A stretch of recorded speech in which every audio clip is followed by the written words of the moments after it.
Hello friends, स्वागत है आपका हमारे यूट्यूब चैनल जीएस कैप्सूल में। आई होप आप सभी लोग अच्छे होंगे और आपकी तैयारी अच्छी चल रही होगी। फ्रेंड्स, अगर आप लोग चैनल पर नए हैं तो प्लीज़ चैनल को रेगुलर अपडेट्स और स्टडी मटेरियल के लिए सब्सक्राइब कर लीजिएगा। हम प्रैक्टिस सेट डिस्कस कर रहे हैं जूनियर असिस्टेंट की परीक्षा के लिए। तो आज हम 13वां प्रैक्टिस सेट उसका डिस्कस करेंगे। बाकी आप लोग 12 प्रैक्टिस सेट जो पहले के हैं वो प्लेलिस्ट में जाकर देख सकते हैं। चलिए शुरू करते हैं। पहला, आपका तत्सम क्या है? तो आपका तत्सम होता है आत्मा। ठीक है, ये रिपीटेड प्रश्न है, आया हुआ प्रश्न है। बड़े आ से कुछ और जो आए हुए हैं वो मैं आपको बता देता हूं। जैसे आज, आज का तत्सम क्या होता है? अद्य। ठीक है, इसके अलावा एक आया है आलस। आलस का होता है आलस से। आंख, ठीक है, आंख। आंख का होता है आपका अंक। अंक मतलब आलिंगन या गोद में लेना, जैसे किसी को बोलते हैं। आत एक आता है शब्द आत। ठीक है, आत। आत का होता है अंत्र। ये भी प्रश्न आया हुआ है। इसके अलावा आंसू, आंसू का सबको पता ही होगा, अश्रु। तो ये कुछ बड़े आ से संबंधित तत्व है जो पूछता रहता है। निगमन प्रणाली का प्रयोग किस प्रकार के शिक्षण में होता है? तो इसका प्रयोग खेल शिक्षण प्रणाली में किया जाता है। उसने कुछ नहीं खाया है, इसमें कुछ किस सर्वनाम का बोधक है? तो कुछ का मतलब है, देखिए, कुछ निश्चित नहीं है, तो अनिश्चयवाचक सर्वनाम का ये बोधक है। तो मैंने आपको बताया था सर्वनाम टोटल 6 प्रकार के होते हैं: पुरुषवाचक, निजवाचक, अनिश्चयवाचक, निश्चयवाचक, संबंधवाचक और प्रश्नवाचक। तो इसमें निश्चयवाचक, ये कुछ, कोई, ये जो शब्द होते हैं सब अनिश्चयवाचक सर्वनाम में आते हैं। घर, पहाड़ और नदी किस संज्ञा के भेद के अंतर्गत आएगा? तो देखिए, ये जातिवाचक संज्ञा के अंतर्गत आएगा। पहाड़ तो इसमें सारे पहाड़ों की बात हो रही है, नदी तो इसमें हर प्रकार की नदी की बात हो रही है, और घर इसी तरह हर घर की बात हो रही है। फूले कास सकल मही छाई, जनु बरसा ऋतु प्रकट बुढ़ाई। तो इसमें पूछा है आपसे कि कौन सा अलंकार है? तो इसमें उत्प्रेक्षा अलंकार है, ऑप्शन ए। जहां उपमेय में उपमान की संभावना प्रकट की जाती है वहां पर उत्प्रेक्षा अलंकार होता है। अर्थालंकार का ये भेद है। अर्थालंकार के बहुत सारे भेद होते हैं, उसमें से ये एक है। जब कर्ता एक क्रिया समाप्त करके दूसरी क्रिया में संलग्न होता है तो जो पहली क्रिया पूर्ण हो चुकी है वो क्या कहलाती है? उसे पूर्वकालिक क्रिया कहते हैं। सातवां, शब्द बाग दिखाना। तो शब्द बाग दिखाना वही झूठी झूठी बातें कहना, कहकर आपको उकसाना। तो अच्छी बातें कहकर बहकाना, ऑप्शन डी यहां पर सही होगा। बाकी देखिए, इसमें और भी जो है, जैसे धुन लग जाना, इसका मतलब होता है या सिर पर भूत सवार हो जाना। विस्तृत अनुभव होना, इसके लिए क्या कहा जाता है? कि मैंने घाट घाट का पानी पिया है। जूठन आत्मकथा के लेखक कौन है? तो जूठन आत्मकथा के लेखक ओम प्रकाश वाल्मीकि जी हैं। सखी पिया को जो मैं ना देखूं तो कैसे काटूं अंधेरी रतियां, इसमें पूछा है आपसे या किस कवि की काव्य पंक्तियां हैं?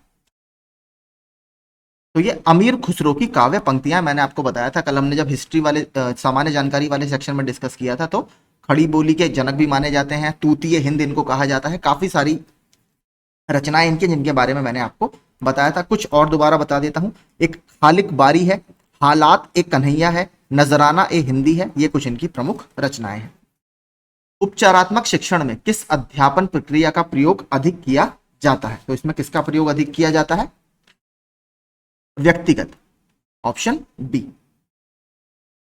प्रवर का विलोम शब्द क्या है? तो प्रवर आपका जैसे जूनियर इंजीनियर होता है, सीनियर इंजीनियर होता है, इस तरीके से प्रवर को क्या बोलते हैं? अवर अभियंता, सॉरी, जूनियर को क्या बोलते हैं? अवर। तो इसका प्रवर का विलोम क्या होगा? अवर, मतलब कनिष्ठ। ठीक है, कनिष्ठ। तो इसका वरिष्ठ, आप एक तरह से वरिष्ठ इसको मान सकते हैं। किंडरगार्टन शिक्षण पद्धति के जन्मदाता शिक्षा शास्त्री कौन है? तो केजी जिसको बोलते हैं शॉर्ट में हम, किंडरगार्टन, इसके थे फ्रीडरिक विलियम। लेकिन यहां पर ऑप्शन इसमें है नहीं। अच्छा हाँ, उनका ही देखिए पूरा नाम था, मुझे पूरा नाम याद नहीं था। तो फ्रीडरिक विलियम अगस्त फ्रॉबेल उनका पूरा नाम था, तो फ्रॉबेल इसका सही आंसर हो जाएगा। अगर आपको फ्रेडरिक विलियम भी दिखाई दे तो वो भी सही आंसर होगा। खाने की इच्छा के लिए एक शब्द बताइए। तो खाने की इच्छा के लिए क्या शब्द यूज किया जाता है? बुभुक्षा।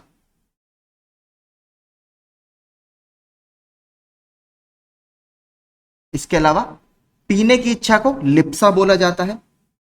किसी को जीतने की इच्छा को बोलते हैं जिगीषा। और जो प्रमाण द्वारा सिद्ध हो सके उसे बोला जाता है प्रमेय। शेर को सवा शेर लोकोक्ति का क्या अर्थ है? तो एक से बढ़कर दूसरा।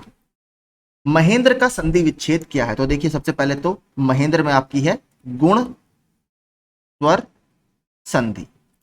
ठीक है, इसका रूल देखिए क्या होता है, यदि छोटा आ और बड़ा आ के बाद या तो छोटी ई बड़ी ई, छोटा ऊ बड़ा ऊ, या फिर री से ऋषि हो, तो अगर छोटी ई बड़ी है तो बनेगा आपका ए, छोटा ऊ बड़ा ऊ है तो बनेगा ओ, और अगर री से ऋषि है तो बनेगा अर। तो यहां पर महेंद्र का क्या होगा, हमें ए चाहिए बीच में, तो ए कैसे आएगा आपका, जब ई और आ मिलेंगे तो महा प्लस इंद्र। ठीक है, महा प्लस इंद्र महेंद्र, तब बनेगा। इसके अलावा इसमें इसके आपको कुछ और एग्जाम्पल बता देता हूं। उमा प्लस ईश उमेश, रमा प्लस ईश रमेश, इसके अलावा गंगा प्लस उदक गंगोदक, क्योंकि देखिए ऊ है तो ओ बनेगा। ठीक है, गंगा प्लस उदक, तो बड़ा आ और ऊ मिलकर क्या बनाएंगे, ओ बनाएंगे, तो ये बन जाएगा गंगोदक। ठीक है, ये भी सब आए हुए प्रश्न है चारों, मैं सब लिख कर रखता हूं जो आपके प्रश्न आए हुए रहते हैं। आगे चलते हैं। नाव जल में तैरती है, इसमें कौन सा कारक है? तो इसमें आपका जहां पर आधार का बोध होता है वहां पर अधिकरण कारक होता है, तो इसमें अधिकरण कारक है आपका ऑप्शन डी। कुछ और एग्जांपल दे देता हूं, जैसे मेज पर पुस्तक रखी है, मैं 3 मिनट में आ रहा हूं। ये वाला प्रश्न जो है 3 मिनट वाला, ये प्रीवियस ईयर का क्वेश्चन है, तो मैं 3 मिनट में आ रहा हूं, इसमें अधिकरण कारक है। तेजाब में कौन सी संज्ञा है? देखिए अच्छा प्रश्न है, ये भी रिपीटेड प्रश्न है, तो इसमें द्रव्यवाचक संज्ञा है। इसका एक और अच्छा एग्जाम्पल है क्या, दूध, दूध भी इसी में आता है आपका। अग्नि का विशेषण क्या है? तो अग्नि का विशेषण है आग्नेय। कुछ और विशेषण देख लेते हैं जो प्रीवियस ईयर में आए हैं, जैसे इच्छा से बनता है ऐच्छिक, ऋषि से बनता है आर्ष, ये बहुत इंपॉर्टेंट है, ऋषि का होता है आपका आर्ष, दशरथ का होता है दाशरथी, नमक का होता है नमकीन, वन से बनता है वन्य, और हृदय से बनता है हार्दिक। तो ये कुछ और थे जो प्रीवियस ईयर में आए हुए हैं। वा का उच्चारण स्थान क्या है? तो मैंने आपको कल सारे बताए थे, य र ल वा, ये किस में आते हैं, ये आपके अंतस्थ। ठीक है, अंतस्थ व्यंजन ये कहलाते हैं। वा को पहचानना वैसे बहुत सिंपल है, आप वा अगर बोलकर भी देखेंगे तो आपके जो दांत हैं वो होंठ पर लगते हैं, तो कौन सा हुआ ये, दंतोष्ठ है, ऑप्शन ए। अगला देखते हैं।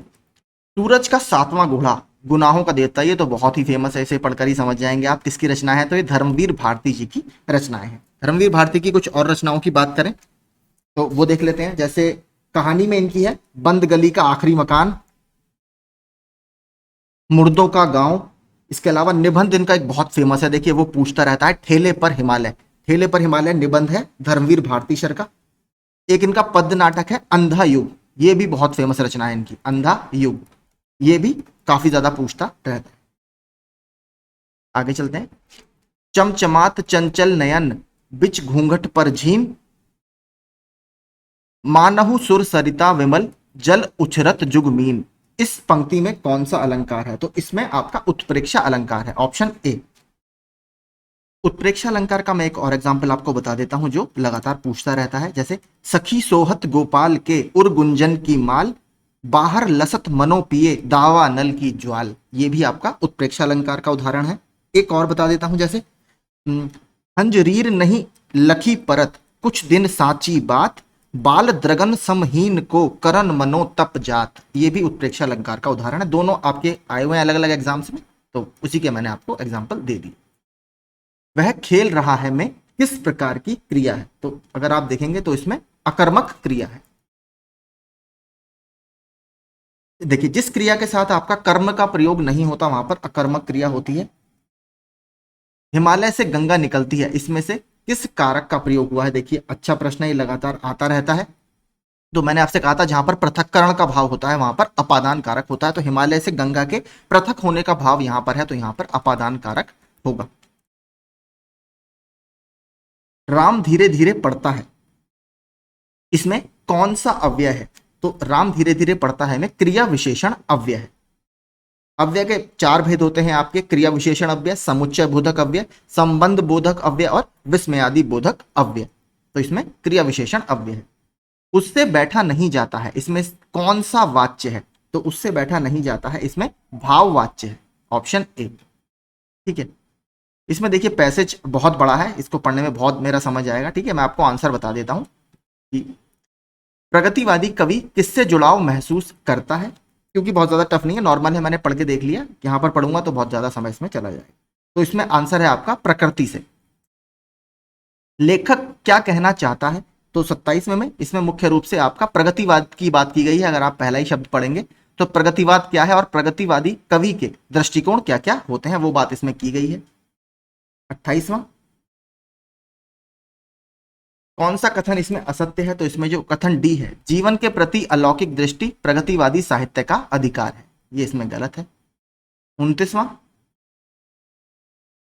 प्रगतिवादी काव्य में ऐतिहासिक चेतना विद्यमान रहने का क्या कारण है, तो इसमें है आपका ऑप्शन सी, प्रगतिवादी कवि इतिहास को वैज्ञानिक दृष्टि से जांच परख कर वर्तमान के बारे में लिखता है।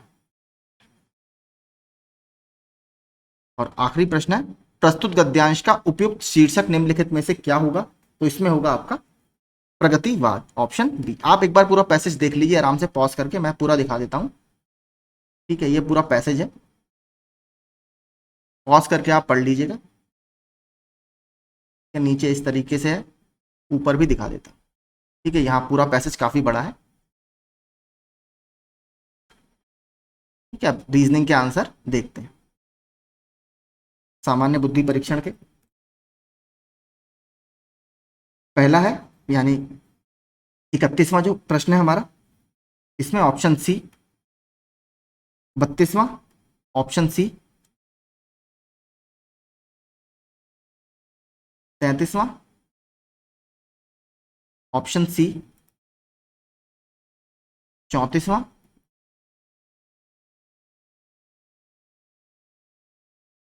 Option C 471।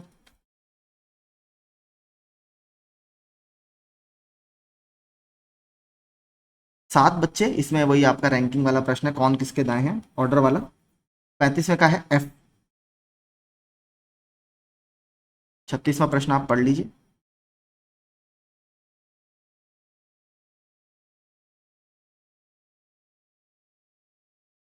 उस पंक्ति में पुरुषों की कुल संख्या कितनी है, 36वें में है डी 54। ये वही फोल्डिंग वाला जो आता है, पेपर फोल्ड करके कटिंग कर देते हैं। 37 ऑप्शन ए आपका सही होगा। 38 ऑप्शन बी लोहार, लकड़ी से बड़ा ही संबंधित है, लोहे से ऐसी तरह लोहार संबंधित है। 39 कथन कारण वाला प्रश्न है, ये प्रश्न पिछली बार भी पूछे गए थे तो इसको आप अच्छे से करके जाइएगा। 39 का है सी। 41 40 40 में का है ऑप्शन ए। 41 में का है ऑप्शन डी। 42 में का है 35 ऑप्शन डी। 43 में का है ऑप्शन सी। 44वां है, थोड़ा सा अच्छा प्रश्न है, 44 में का है ऑप्शन बी। और अंतिम प्रश्न है आपका 45वां, इसका आंसर है ऑप्शन ए। ठीक है, अब देखते हैं हम अपने जीएस के प्रश्न। पहला, राष्ट्रीय ध्वज कब अपनाया गया, तो हमारा जो राष्ट्रीय ध्वज है इसको हमने 22 जुलाई 1947 को अपनाया है।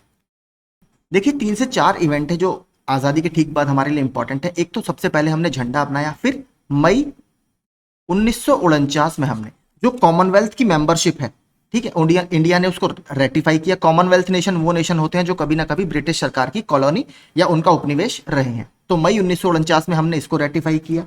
इसके बाद हमने 24 जनवरी, माफ कीजिए, 24 जनवरी 1950 को दो और चीजें एक्सेप्ट की। एक तो हमने नेशनल एंथम यानी राष्ट्रगान अपनाया, और 24 जनवरी 1950 को ही हमने नेशनल सॉन्ग जो हमारा है राष्ट्रगीत, इसको वंदे मातरम बोलते हैं, वो हमने अपनाया है। तो 4 डेट्स आप इंपॉर्टेंट याद रख लीजिएगा। 22 जुलाई 1947 तिरंगा झंडा हमने अपनाया, मई 1949 को उसके बाद कॉमनवेल्थ की मेंबरशिप इंडिया ने रेटिफाई की, 24 जनवरी 1950 को हमने राष्ट्रगान और राष्ट्रगीत अपनाया है। तो ये इंपॉर्टेंट है। कुछ तिरंगे से संबंधित, तिरंगे को डिजाइन किसने किया है, आपका पिंगली वेंकैया, ये सबको पता ही होगा, नॉर्मल फैक्ट है। इसके अलावा सबसे पहले तिरंगा झंडा विदेश में कहां पर फहराया गया था, मैडम भीकाजी कामा, जिनको भारतीय क्रांति की मां कहा जाता है, उन्होंने स्टटगार्ट, ठीक है, स्टटगार्ट जर्मनी में सबसे पहले ट्राई कलर फ्लैग या तिरंगा झंडा, उस समय का ट्राई कलर फ्लैग अलग हुआ करता था, वर्तमान जैसा नहीं था, लेकिन जो पहला तिरंगा झंडा था उन्होंने ही वहां पर फहराया था। तो कुछ ये संबंधित फैक्ट हो गए। अनुपात आपका 3:2 होता है। इनमें से कौन सी नदी अरब सागर में मिलती है? तो अरब सागर में गिरने वाली नदियां देखिए बहुत कम है इंडिया से, तो इसमें ऑप्शन देखते हैं पहले। गोदावरी नदी तो आपकी बंगाल की खाड़ी में गिरती है, कृष्णा नदी भी बंगाल की खाड़ी में गिरती है, ब्रह्मपुत्र नदी भी बंगाल की खाड़ी में गिरती है, सिंधु नदी आपकी अरब सागर में गिरती है, क्योंकि इंडिया में थोड़ा सा फ्लो करती है ये। बात करें एक प्रश्न जो सबसे पहले से बनता है, सिंधु नदी कहां से निकलती है? तो देखिए तिब्बत से निकलती है, तिब्बत में लेक मानसरोवर, ठीक है, लेक मानसरोवर के पास से ये निकलती है। पहले इस तरीके से ये आपका ऊपर की तरफ फ्लो होती है, बाद में ये फिर पाकिस्तान में साउथ में फ्लो होना शुरू करती है। तो इंडिया में ये लद्दाख और जस्कर, ये जो दो पर्वत श्रृंखलाएं हैं, इसके बीच से होकर फ्लो होती है। दुनिया की सबसे बड़ी नदियों में से एक पूरी प्रणाली है ये। बात करें तिब्बत में इसको सिंगेन खंबाब, ठीक है, सिंगेन खंबाब ये कहा जाता है, और सतलुज को कहा जाता है लंगचेन खंबाब, ठीक है। सिंगेन खंबाब सिंधु नदी को वहां पर बोला जाता है। सबसे अगर बड़ी ट्रिब्यूटरी की बात करें तो जो चिनाब रिवर है वो इसकी सबसे बड़ी ट्रिब्यूटरी है या सहायक नदी है। इसके अलावा इसमें कुछ और भी इसकी सहायक नदियां हैं, जैसे जस्कर है, श्योक है, कुर्रम है, गिलगिट है, ये कुछ और इसकी सहायक नदियां हैं। और पाकिस्तान में कराची के पूर्व में ये अरब सागर में जाकर मिलती है। कराची आपको पता है पाकिस्तान का लगभग पोर्ट पे ही स्थित एक शहर है। तो यही संबंधित कुछ फैक्ट सिंधु से हो गए। लद्दाख और जस्कर याद रखिएगा, इसके बीच में से ये बहती है। निम्नलिखित में से कौन सी भारत की गैर संवैधानिक संस्था थी जो राष्ट्रीय मानवाधिकार आयोग है? स्टेट ह्यूमन राइट्स कमीशन, ये आपका एक नॉन कॉन्स्टिट्यूशनल बॉडी है, यानी ओरिजिनल कॉन्स्टिट्यूशन में इसका जिक्र नहीं था। इसको एक एक्ट बनाकर इंट्रोड्यूस किया गया है, और किसी भी राज्य में अगर मानवाधिकार को हनन होता है तो उसको ये प्रोटेक्ट करता है। तो देखिए protection of human rights act आया था 1993 में। उसके तहत एक नेशनल ह्यूमन राइट्स कमीशन और हर राज्य में स्टेट ह्यूमन राइट्स कमीशन बनाने की बात की गई थी। उसी के तहत राज्य मानवाधिकार आयोग का गठन हुआ है। तो 1993 आप याद रखिएगा। आगे चलते हैं। इनमें से कौन उड़ीसा की पारंपरिक चित्रकारी है? तो देखिए जो पट्टा चित्र है ये काफी मल्टी कलर उड़ीसा की एक चित्रकारी है। इसके अलावा अगर बात करें वारली पेंटिंग, ये महाराष्ट्र की पेंटिंग है, ठीक है, याद रखिएगा सारी इंपॉर्टेंट है। सांझी पेंटिंग उत्तर प्रदेश के मथुरा, ठीक है, मथुरा वाले क्षेत्र में होती है। मधुबनी पेंटिंग आपको पता है जो बिहार है, वहां का मधुबनी पेंटिंग बहुत फेमस है। इसमें से कौन रिजर्व बैंक का गवर्नर नहीं रहा है? तो सुनील अरोड़ा जी कभी रिजर्व बैंक के गवर्नर नहीं रहे। मनमोहन सिंह जी भी रहे थे, देखिए कुछ लोगों को शायद डाउट हो। 1982 से 1985 तक मनमोहन सिंह जी रिजर्व बैंक के गवर्नर रहे हैं। उर्जित आर पटेल और रघुराम राजन को तो सब जानते ही हैं। इनमें से कौन बाणभट्ट द्वारा लिखित प्राचीन पुस्तक है? तो देखिए बाणभट्ट हर्षवर्धन जो राजा हुए हैं, पुष्यभूतिज ऑफ थानेश्वर, पहले उनकी वहां पर कैपिटल थी, बाद में उनकी कैपिटल कन्नौज बन गई थी।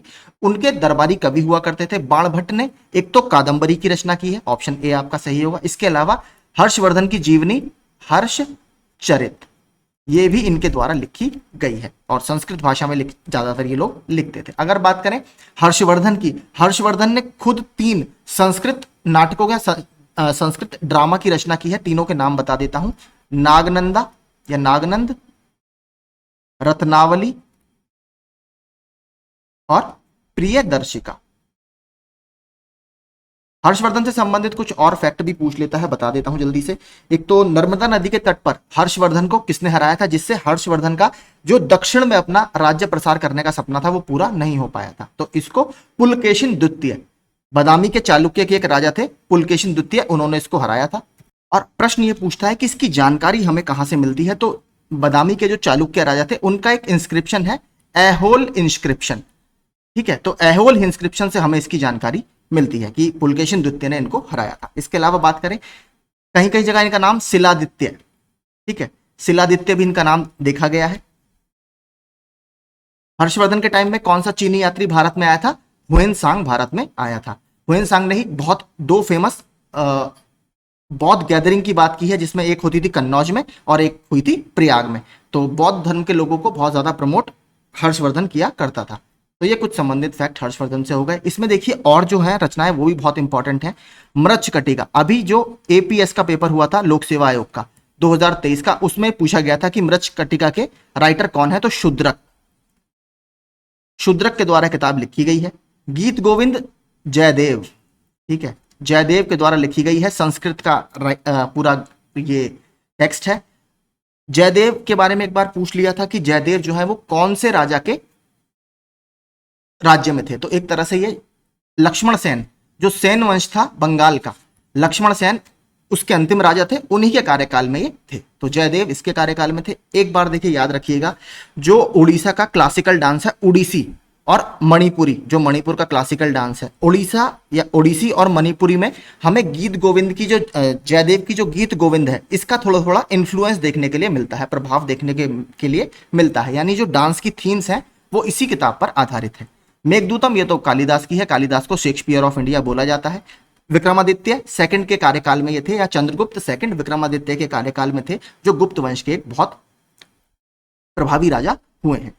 इसके अलावा कालिदास की बहुत सारी रचनाएं हैं, विक्रम उर्वशीयम है, ऋतु संहारम है, और मालविक अग्निमित्रम है, अभिज्ञान शाकुंतलम है, ये सारी रचनाएं कालिदास जी की हैं। तो ये सारे, इनको शेक्सपियर ऑफ इंडिया बोला जाता है, ये भी याद रखिएगा।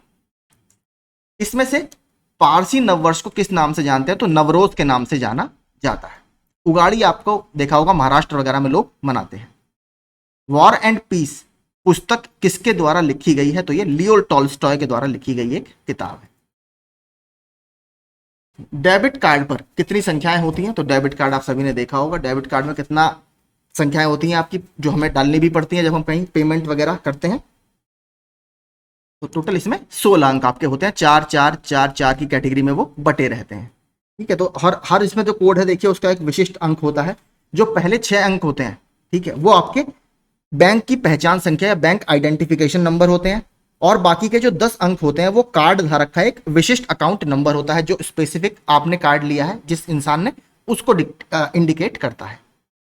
इनमें से कौन सी घटना लॉर्ड कर्जन से संबंधित है, तो लॉर्ड कर्जन का कार्यकाल इंडिया में 1899 से 1905 तक का रहा है। तो बंगाल का विभाजन सबसे बड़ी घटना थी, जो लॉर्ड कर्जन के एक तरह से वायसरॉयशिप से हटने का भी कारण बनी, और कहीं ना कहीं इसने भारत में क्रांति की अलग ही अलग जगह दी थी। बात करें डूरंड आयोग की, ये भी पूछ चुका है, 1893 में आपका डूरंड आयोग बनता है इंडिया और तत्कालीन अफगानिस्तान के बीच की सीमा बनाने के लिए। तो एक बार ये पूछ लिया था कि डूरंड आयोग जब बना था उस समय वायसरॉय कौन थे भारत के, तो 1888 से 1894 तक, 93 में ये बना था, 94 तक लैंसडाउन, ठीक है, लॉर्ड लैंसडाउन, ये भारत के उस समय गवर्नर वायसराय हुआ करते थे। बात करें भूटान युद्ध की, तो भूटान युद्ध हुआ है आपका 1865 में। 1865 में कौन वायसराय थे, इस समय वायसराय थे लॉर्ड जॉन लॉरेंस, ठीक है, लॉरेंस। बजट प्रणाली को लागू करना, तो देखिए 1860 में एक इंपॉर्टेंट पर्सन हुआ करते थे, जेम्स विल्सन, ठीक है, जेम्स विल्सन। तो इनको क्रेडिट दिया जाता है इंडिया में एक तरह से बजट सिस्टम को लाने का। और अगर बात करें फ्री इंडिया की, जब हम आजाद हो गए थे 15 अगस्त 1947 को, उसके बाद पहला बजट किसने पेश किया है, तो पहला एनुअल बजट पेश किया है आर षणमुखम चेट्टी ने इंडिया में, आर षणमुखम चेट्टी, ठीक है, इसको याद रखिएगा। 26 नवंबर 1947, 26 नवंबर 1947, ये भी हमारे लिए इंपॉर्टेंट है। आगे चलते हैं। समय परीक्षण या टाइम ट्रायल इनमें से किस खेल से संबंधित है, तो टाइम ट्रायल किस में संबंधित है, आपका साइकिलिंग से ये संबंधित है। नर्मदा नदी पर कौन सा बांध बना हुआ है, सिंपल है, सरदार सरोवर डैम आपका नर्मदा नदी के ऊपर है। हीराकुंड डैम किसके ऊपर है, महानदी के ऊपर है। इंडिया का सबसे लॉन्गेस्ट डैम है, ठीक है, लॉन्गेस्ट, हाईएस्ट नहीं है, हाईएस्ट आपका टिहरी डैम है, और टिहरी बांधी आपका हाईएस्ट है, ये भागीरथी नदी के ऊपर है, ठीक है, उत्तराखंड में। तो ये आप सब याद रखिएगा। भारतीय संविधान में कितनी अनुसूचियां हैं, तो भारतीय संविधान में वर्तमान में 12 अनुसूचियां हैं। देखिए जब ओरिजिनल कॉन्स्टिट्यूशन बना था उस समय 395 आर्टिकल और 8 अनुसूचियां थी। मैं चारों बता देता हूं, चारों जो नई अनुसूचियां ऐड की गई कब कब की गई।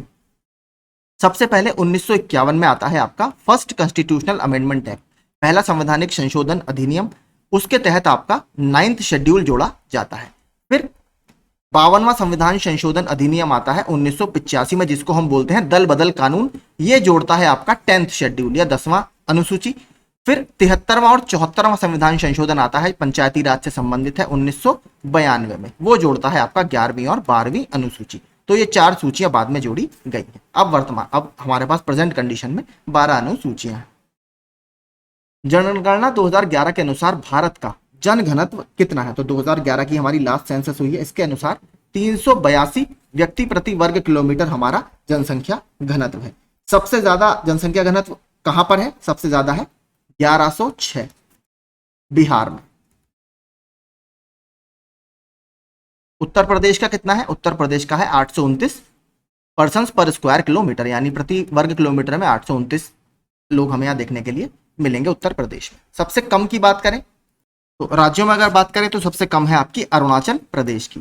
अरुणाचल प्रदेश मात्र 17, ठीक है, 17 व्यक्ति पर स्क्वायर किलोमीटर यहां पर आपको मिलेंगे। अगर बात करें यूनियन टेरिटरी की, केंद्र शासित प्रदेशों की, तो सिंपल है, सबसे कम है आपकी अंडमान निकोबार में 46।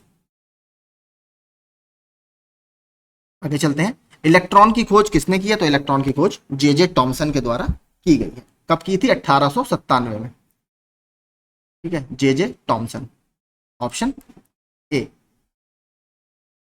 और इनको देखिए 1906 में इसके लिए नोबेल पुरस्कार भी प्रदान किया गया था। और चैडविक ने किसकी खोज की है? आपकी न्यूट्रॉन की, ठीक है, जेम्स चैडविक ने। सोलर कुकर को बाहर से किस रंग से रंगा जाता है? तो बहुत नॉर्मल सी क्वेश्चन है, काले रंग से रंगा जाता है। क्यों? क्योंकि काले रंग को सबसे अच्छा ऊष्मा का अवशोषक माना जाता है, और जब सोलर कुकर में आपको खाना पकाना है तो आपको ज्यादा हीट चाहिए, और इसलिए कहा जाता है गर्मियों में हमें काले कपड़े नहीं पहनने चाहिए, क्योंकि काला रंग ऊष्मा को बहुत तेजी से अवशोषित करता है। हमें हल्के रंग के कपड़े पहनने चाहिए, क्योंकि बाकी रंग ऊर्जा को परावर्तित या रिफ्लेक्ट कर देते हैं। इनमें से किस वंश की स्थापना कुतुबुद्दीन ऐबक ने की थी? तो कुतुबुद्दीन ऐबक ने दिल्ली सल्तनत के पहले वंश, गुलाम वंश, जिसको इंग्लिश में स्लेव डायनेस्टी बोला जाता है, इसकी स्थापना की थी। इसका टाइम रहा 1206 से लेकर 1290 तक। इसको स्लेव डायनेस्टी या गुलाम वंश क्यों कहते हैं? क्योंकि जो इसके 3 सबसे इंपॉर्टेंट लीडर हुए, 3 सबसे इंपॉर्टेंट राजा हुए, वो तीनों ही गुलाम थे। कुतुबुद्दीन ऐबक गुलाम था मोहम्मद गौरी का, इल्तुतमिश गुलाम था कुतुबुद्दीन ऐबक का, बाद में फ्री कर दिया गया था। और बलबन जो था वो 40वां, जो तुर्कान ए चाहलगानी होती थी, 40 लोगों का ग्रुप होता था इल्तुतमिश के समय में, उसमें एक मेंबर था, तो ये भी एक तरह से इल्तुतमिश का स्लेव था। तो ये 3 जो इनिशियल लीडर्स थे, इनिशियल राजा थे, वो तीनों गुलाम थे, इसलिए इसको स्लेव डायनेस्टी बोला जाता है। इसको देखिए ममलेक या ममलूक, ठीक है, ममलूक डायनेस्टी ये भी बोला जाता है, और इसको इलबारी डायनेस्टी भी बोला जाता है। देखिए इलबारी डायनेस्टी क्यों बोला जाता है मैं बता देता हूं। कुतुबुद्दीन ऐबक को छोड़ के बाकी जितने भी इसमें राजा बने वो सब इलबारी ट्राइब थी। जैसे हम इंडिया में रहते हैं, इंडिया में कई सारी ट्राइब हैं, गोंड ट्राइब है, सांथल ट्राइब है, कई सारी ट्राइब है। इसी तरह तुर्क जो थे, तुर्कों की भी कई सारी ब्रांचेस हुआ करती थी, उसमें से एक ब्रांच थी इलबारी। तो इलबारी तुर्क से संबंधित थे ये सारे लीडर कुतुबुद्दीन ऐबक को छोड़ के। ममलेक क्या है? देखिए ममलेक एक अरबी भाषा का शब्द है, इसका मतलब होता है slave born out of free parents, मतलब ऐसा दास जिसके माता पिता फ्री थे लेकिन बाद में किसी ने उसको दास बना लिया। तो ममलेक शब्द इसलिए भी यहां से निकलकर आया है, क्योंकि कहीं ना कहीं ये भी दास से संबंधित है, इसीलिए इस वंश का नाम दास वंश रखा गया। अब बात करें कुतुबुद्दीन ऐबक की। कुतुबुद्दीन ऐबक ये हुआ क्या था? देखिए कुतुबुद्दीन ऐबक मोहम्मद गौरी का दास हुआ करता था। मोहम्मद गौरी जब भारत से वापस लौट रहा था तो उसने कुतुबुद्दीन ऐबक को इंडिया में अपना रिप्रेजेंटेटिव या उत्तराधिकारी बना दिया था, लेकिन वापस लौटते समय उसकी मृत्यु हो गई थी। इसीलिए कहा जाता है कि कुतुबुद्दीन ऐबक हमेशा जीवन भर स्लेव रहा, क्योंकि जब इसको आजाद ही नहीं किया गया उससे पहले ही मोहम्मद गौरी की मृत्यु हो जाती है। और ये मुस्लिम धर्म में देखिए एक नियम है, अगर कोई दास है तो वो अपने नाम से सिक्के जारी नहीं कर सकता या सिक्कों पर अपना नाम राजा की तरह नहीं लिखवा सकता। इसलिए कुतुबुद्दीन ऐबक ने कभी भी अपने सिक्कों पर राजा नहीं अंकित कराया, ये अपने आप को कहता था सिपह सलार। ठीक है, अगर आप इसके बाद जब इल्तुतमिश आएगा वो अपने सिक्कों पर अपना नाम अंकित करना शुरू करेगा या खलीफा का नाम अंकित करना शुरू करेगा। तो एक ये फैक्ट है। कुतुबुद्दीन ऐबक को और क्या कहा जाता है? इसको 2 नाम से और जाना जाता है। एक कहा जाता है लाख बख्श, यानी गिवर ऑफ लैक्स, ये बहुत दानी प्रवृत्ति का था इसलिए इसको लाख बख्श बोला जाता है। दूसरा इसका नाम है कुरान ख्वां या कुरान खान। क्यों? क्योंकि जो कुरान थी, कुरान की जो वर्सेस थी, जो आयतें थी, वो इसे काफी अच्छे से याद थी, यानी उसमें इसने काफी पारंगत था कुरान के विषय में ये, इसलिए इसको कुरान का जानकार या कुरान ख्वां बोला जाता है। तो ये 2 नाम है। 2 बहुत इंपॉर्टेंट बिल्डिंग्स का निर्माण इसने इंडिया में कराया है। पहले तो 2 मस्जिद हैं। पहली है कुव्वत उल इस्लाम मस्जिद जो मेहरौली कॉम्प्लेक्स है नई दिल्ली में, वहां पर स्थित है। दूसरी मस्जिद थी अढ़ाई दिन का झोपड़ा अजमेर में, वहां पर इसने इसका निर्माण कराया था। इसके अलावा बात करें अगर, इसने दिल्ली में कुतुब मीनार का निर्माण करना शुरू कराया, लेकिन इसको पूरा नहीं करा पाया था। ये जो कुतुब मीनार है ये कुतुबुद्दीन बख्तियार काकी के नाम पर इसका नाम रखा गया है। कुतुबुद्दीन बख्तियार काकी चिश्ती संप्रदाय से संबंधित थे और चिश्ती संप्रदाय के जो भारत में फाउंडर हैं ख्वाजा मोइनुद्दीन चिश्ती, उनके शिष्य थे।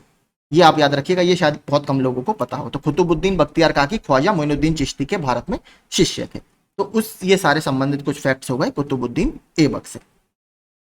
हाँ, एक चीज और पूछता है, मैं बताना भूल गया, कुतुबुद्दीन ऐबक की मृत्यु कैसे हुई थी? तो चौगान, एक खेल होता है चौगान जिसको बोलते हैं पोलो। आपने देखा होगा घोड़े के ऊपर बैठकर जो स्टिक से बॉल मारते हैं, ठीक है, पोलो, वो खेलते हुए इसकी मृत्यु हुई थी। तो ये भी एक इंपॉर्टेंट इससे संबंधित फैक्ट है। आगे चलते हैं। बाकी हाँ, दो वंश और जो ऑप्शन में दिख रहे हैं ये भी बता देता हूं जल्दी से, नंद वंश और शुंग वंश। जो नंद वंश है इसकी स्थापना किसने की थी? नंद वंश की स्थापना एक बहुत फेमस रूलर है महापद्म नंद ने, इन्होंने की थी। और इसको हराया किसने? तो चंद्रगुप्त मौर्य ने नंद वंश का अंत करके भारत में मौर्य वंश की स्थापना की थी। इसके बाद आता है शुंग वंश। मौर्यन साम्राज्य के अंतिम रूलर बृहद्रथ को मारा था पुष्यमित्र शुंग ने, तो पुष्यमित्र शुंग ने स्थापना की शुंग वंश की।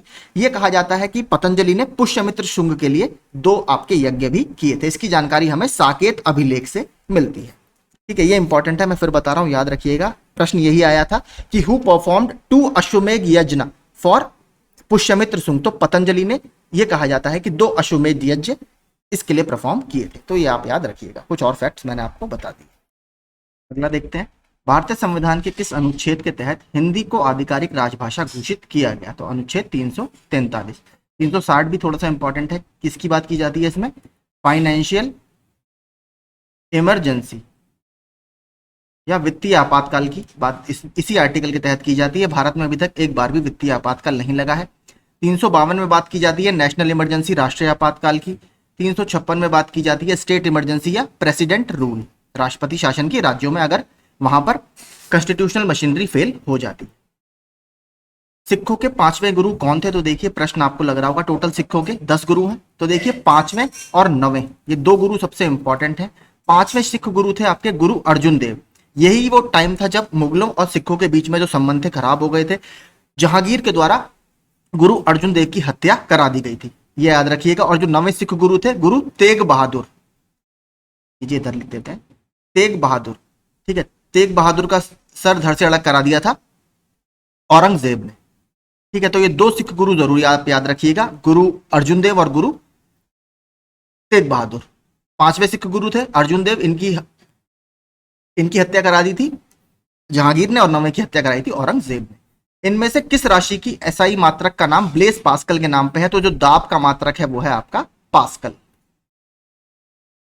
ऊर्जा का मात्रक आपका जूल है। कार्य का मात्रक आपका जूल ही है, क्योंकि जो ऊर्जा है वो कार्य की एक फॉर्म होती है। शक्ति का मात्रक आपका होता है वॉट, ठीक है। वॉट आपका दूसरे रूप में क्या होता है? जूल पर सेकेंड, यानी कार्य करने की दर को आपका पावर कहा जाता है। अब देखते हैं कंप्यूटर के प्रश्न। एमएस वर्ड डॉक्यूमेंट में सेलेक्ट किए गए टेक्स्ट या ग्राफिक्स को कट करने के लिए निम्नलिखित में से किस कीबोर्ड शॉर्टकट, तो CTRL-X, कंट्रोल X का प्रयोग किया जाता है? यहां पर गलत है, ये कंट्रोल X, ऑप्शन डी यहां पर सही होगा। एमएस एक्सेल में एक वर्कबुक को विशिष्ट वर्कशीट्स में बांटने के लिए निम्नलिखित में से किसका प्रयोग किया जाता है? तो इसमें शीट टैब का प्रयोग किया जाता है।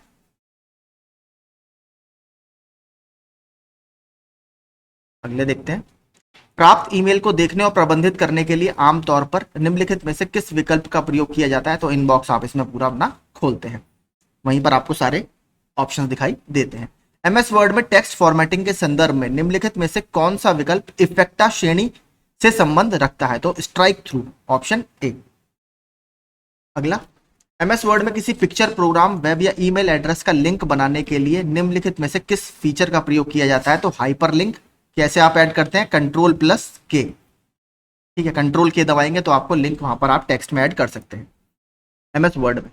एमएस एक्सेल 2007 में निम्नलिखित में से कौन सा फंक्शन किसी संख्या का निरपेक्ष मान प्रदर्शित करता है जो बिना किसी प्रतीक चिन्ह की एक संख्या होती है? तो क्या? एब्सोल्यूट, ठीक है, एब्सोल्यूट या ABS। MS वर्ड 2007 में प्रिंट प्रीव्यू विकल्प में जाने के लिए निम्नलिखित में से किस अनुक्रम का प्रयोग किया जाता है? तो आप किसका प्रयोग इसमें से करेंगे? ऑफिस, बटन, प्रिंट और print preview, option C. Internet protocol के संदर्भ में HTTP का पूर्ण रूप क्या है? तो यह है hypertext transfer protocol, option B. 74वां देखते हैं। मोबाइल फोन के साथ इंटरनेट का प्रयोग करने के लिए निम्नलिखित में से किस सेवा का सबसे अधिक प्रयोग किया जाता है? तो 3G 4G, अब तो 6G भी आ गया है। MS एक्सेल में निम्नलिखित में से कौन सा सेल रेफरेंस डिफॉल्ट होता है? तो इसमें कौन सा सेल रेफरेंस डिफॉल्ट होता है? सापेक्ष या रिलेटिव। MS एक्सेल 2007 में टैब से स्पेल चेक का विकल्प सेलेक्ट किया जा सकता है, तो किसके तहत सेलेक्ट किया जा सकता है? 76 रिव्यू के तहत। आगे देखते हैं। MS वर्ड 2010 में डॉक्यूमेंट में एक वाटरमार्क जोड़ने के लिए आपको पहले डैश टैब पर क्लिक करना होगा और फिर ग्रुप में दिए गए वाटरमार्क विकल्प का चयन करना होगा। तो इसमें से आप पेज लेआउट और पेज बैकग्राउंड का चयन करेंगे, तो बैकग्राउंड में आप फिर कोई भी वाटरमार्क लगा सकते हैं। निम्नलिखित MS एक्सेल फॉर्मूला का मान क्या होगा? सम स्क्वायर, तो 1 का स्क्वायर, 2 का स्क्वायर, 3 का स्क्वायर, 4 का स्क्वायर, सभी का स्क्वायर करके उनका सम कर दीजिए, तो इसका आंसर आपका आएगा 1 का स्क्वायर 1, 2 का स्क्वायर 4, 3 का स्क्वायर 9, 4 का स्क्वायर 16, 16 9 30, आपका आंसर आएगा, ऑप्शन सी। MS एक्सेल 2010 में एक सेल तब प्रदर्शित कर सकती है जब उस सेल में एक संख्या या तिथि होती है, उसके स्तंभ या कॉलम की चौड़ाई इसके प्रारूप के लिए आवश्यक सभी संप्रतीकों को प्रदर्शित नहीं कर पाती, तो आपका हैश वाला जो एरर है ये आपको दिखाई देगी। 80। MS वर्ड में Ctrl+R का प्रयोग करके टेक्स्ट को स्क्रीन के राइट साइड में आप, ठीक है, Ctrl+R का मतलब ये होता है राइट, तो राइट साइड में आपका टेक्स्ट अलाइन हो जाता है, सी। अब देखते हैं उत्तर प्रदेश से संबंधित क्वेश्चन।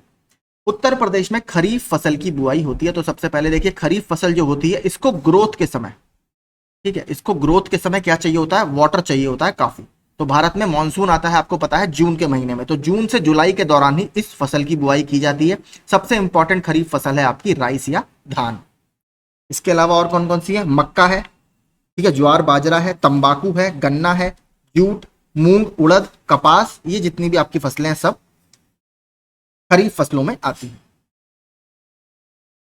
पूर्वी उत्तर प्रदेश की काला नमक प्रसिद्ध प्रजाति है, तो ये धान की प्रजाति है, स्पेशली सिद्धार्थ नगर की, ठीक है, सिद्धार्थ नगर धान की प्रजाति है, काला नमक चावल इसको बोला जाता है। इसको GI टैग भी मिला हुआ है, और उत्तर प्रदेश में ODOP जो उत्पाद है उसमें सिद्धार्थ नगर से ये काला नमक चावल ही आपका प्रोडक्ट है। निम्नलिखित में से कौन सी उत्तर प्रदेश की पेयजल योजना है? तो तक मुझे याद है गोकुल बैराज है, ये भी प्रीवियस ईयर का क्वेश्चन है, ऑप्शन सी आप देखेंगे तो गोकुल बैराज परियोजना, ये उत्तर प्रदेश की एक पेयजल परियोजना है। निम्नलिखित में से उत्तर प्रदेश राज्य में सबसे ऊंचा बांध कौन सा है? तो रामगंगा बांध आपका सबसे ऊंचा बांध है, बिजनौर जिले में ये स्थित है। बात करें अगर अन्य डैम की जो प्रश्न में हमको दिए हुए हैं, तो जो माटाटीला डैम है, माटाटीला डैम आपका बेतवा नदी के ऊपर बना हुआ है, ठीक है, ये बेतवा नदी के ऊपर है। इसके अलावा जो रिहंद है, रिहंद घाटी परियोजना, ये रिहंद नदी पर ही स्थित है, ठीक है, रिहंद नदी पर स्थित है, सोन नदी की एक सहायक ये नदी है। बात करें अगर मेजा बांध की, तो मेजा बांध मिर्जापुर की बेलन नदी के ऊपर है, ठीक है, बेलन रिवर के ऊपर बना हुआ है। तो ये कुछ और डैम्स मैंने आपको बता दिए। उत्तर प्रदेश में कंप्यूटर एडेड डिजाइनिंग यानी कैड बोलते हैं इसको, कैड सेंटर परियोजना का केंद्र कहां पर है? तो लखनऊ के आलमबाग में ये स्थित है। उत्तर प्रदेश खादी ग्रामोद्योग बोर्ड की स्थापना किस वर्ष हुई थी? 1960 में इसकी स्थापना हुई है। Software and business process outsourcing का उद्योग सबसे बड़ा केंद्र उत्तर प्रदेश में कहां पर है? तो आपको बताएं नोएडा सबसे बड़ा केंद्र है उत्तर प्रदेश में सॉफ्टवेयर सर्विसेज का। इसमें देखिए पूछे आपसे, कोटा राजस्थान में है, तारापुर महाराष्ट्र में है, काकड़ापार गुजरात में है, नरौरा उत्तर प्रदेश में है। नरौरा उत्तर प्रदेश का एकमात्र न्यूक्लियर पावर प्लांट है, ठीक है। तो 88 को मिलाएंगे तो आपका ऑप्शन बी यहां पर ठीक होगा। एयरपोर्ट हमें मिलाने हैं, तो चकेरी कानपुर का है, हिंडन गाजियाबाद का है, फुर्सतगंज रायबरेली, बमरौली इलाहाबाद। तो 89 की बात करें तो ऑप्शन डी आपका यहां पर सही होगा। शेरशाह सूरी का अंतिम अभियान निम्नलिखित में से किस राज्य के विरुद्ध था? तो कलिंजर का जो दुर्ग है बांदा में, ठीक है, वहीं पर देखिए यहाँ पर एक तोप के फटने से कहा जाता है इनकी मृत्यु हो जाती है और 1945 में 1545 की ये घटना होती है, जिसके बाद दोबारा से हुमायूं को भारत में वापस आने का मौका मिल जाता है। तो कलिंजर का जो अभियान था उसी के दौरान इसकी मृत्यु हो जाती है। कल मैंने पूरा आपको शेरशाह सूरी के बारे में डिटेल में बता दिया है, वो आप देख लीजिएगा। सारी मैंने उसके संबंधित जितने फैक्ट्स हैं पूरे डिस्कस किए हैं। उत्तर प्रदेश में किस धर्म के अनुयायी सबसे कम है? तो आपको साफ पता है, पारसी धर्म के अनुयायी तो वैसे ही बहुत कम है। उत्तर प्रदेश की अगर मैं आपको से बात करूं तो सबसे ज्यादा हिंदू, अगर 2011 के हिसाब से बात करें तो लगभग 79.73% उत्तर प्रदेश में हिंदू हैं। 19.26% मुस्लिम पॉपुलेशन है। तीसरे नंबर पर आते हैं क्रिश्चियन या ईसाई, सॉरी सिख, माफ कीजिए, सिख 0.32% उनकी पॉपुलेशन है। फिर आते हैं ईसाई, फिर जैन, फिर बौद्ध। ये याद रखिएगा, देखिए जैन ज्यादा है, बौद्ध कम है, ठीक है, ये जरूर आपको याद रखना है। और इसके बाद अन्य आते हैं जिन लोगों ने अपने धर्म का उल्लेख नहीं किया। ये सब आपकी कैटेगरी है। तो हिंदू, मुस्लिम, सिख, ईसाई, जैन और बौद्ध, ये पूरा इसका ऑर्डर है। निम्नलिखित में से किसने लखनऊ के सांस्कृतिक क्रियाकलापों में योगदान नहीं दिया है? तो बिंदा दीन ने दिया है, दूल्हे खान ने दिया है, इल्लास खान, मेहंदी ने इसमें कोई योगदान नहीं दिया। गोदान किसके द्वारा लिखा गया है? बहुत फेमस है गोदान, मुंशी प्रेमचंद जी के द्वारा लिखा गया है। मुंशी प्रेमचंद जी की कुछ और रचनाएं भी हैं, वो भी देख लेते हैं। जैसे सेवा सदन, प्रेमाश्रम, रंगभूमि है, एक निर्मला है, गबन है, कर्मभूमि, मंगलसूत्र और करबला, प्रेम की वेदी, ये कुछ और मुंशी प्रेमचंद जी की रचनाएं हैं। कालिदास की हमने अभी डिस्कस की थी, अभिज्ञान शाकुंतलम, मालविक अग्निमित्रम, विक्रम उर्वशीयम, ऋतु संहारम, मेघदूतम, ये सभी कालिदास जी की रचना है। निम्नलिखित में से कौन सा युग्म सही सुमेलित है? तो भोटिया बाराबंकी गलत है। बोक्सा बिजनौर, ये बिल्कुल ठीक है, बिजनौर के साथ साथ आगरा में भी ये पाए जाते हैं। राजी गोरखपुर गलत है, थारू बंदा गलत है, आपको पता होगा थारू तराई बेल्ट, ठीक है, जो यूपी उत्तराखंड की पूरी तराई बेल्ट है वहां पर मिलते हैं, नेपाल की पूरी बेल्ट में मिलते हैं। उत्तर प्रदेश का सबसे लार्जेस्ट ट्राइबल ग्रुप यही है, सबसे ज्यादा थारू की ही जनसंख्या है। उत्तर प्रदेश में प्रथम विकलांग विश्वविद्यालय कहाँ स्थापित किया गया है? चित्रकूट में, जगत गुरु रामभद्राचार्य यूनिवर्सिटी। उत्तर प्रदेश के प्रथम राज्यपाल कौन थे? तो सरोजिनी नायडू जी उत्तर प्रदेश की प्रथम राज्यपाल थे। उत्तर प्रदेश में किसान मित्र योजना का आरंभ कब हुआ था? तो किसान मित्र योजना का आरंभ उत्तर प्रदेश में 2001 में, तो 18 जून 2001 में इसकी स्थापना यहां पर हुई थी। उत्तर प्रदेश सरकार की एक जिला एक उत्पाद योजना का उद्देश्य उत्तर प्रदेश में प्रोत्साहित करना है, तो आपके लोकल उत्पाद को या डोमेस्टिक, स्वदेशी और विशेष उत्पाद को। यह योजना कौन से देश से प्रेरित है? तो ये जापान से प्रेरित एक योजना है। जनगणना 2011 के अनुसार सर्वाधिक औसत साक्षरता वाले निम्नलिखित 4 जिलों का सही क्रम है, तो गौतम बुद्ध नगर, कानपुर, औरैया, इटावा, ये 4 शुरू के हैं। ये कई बार रिपीट हो चुका है प्रश्न। तो गौतम बुद्ध नगर, कानपुर, औरैया, इटावा, ऑप्शन बी आपका यहां पर ठीक होगा।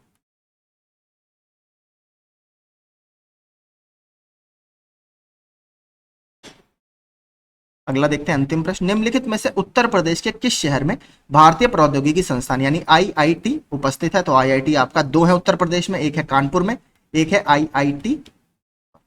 आईआईटी बीएचयू, ये बनारस में स्थित है। इसके अलावा आईआईएम यानी इंडियन इंस्टीट्यूट ऑफ मैनेजमेंट कहां पर है? वो लखनऊ में स्थित है। तो ये कानपुर इसका सही आंसर होगा। ठीक है, तो यही हमारे सारे आज के प्रश्न थे। आई होप आपको सेशन अच्छा लगा होगा और यूजफुल लगा होगा। एक्स्ट्रा फैक्ट्स पसंद आए हो तो प्लीज चैनल को सब्सक्राइब कर दीजिएगा और वीडियो को लाइक जरूर कीजिएगा। Thank you so much.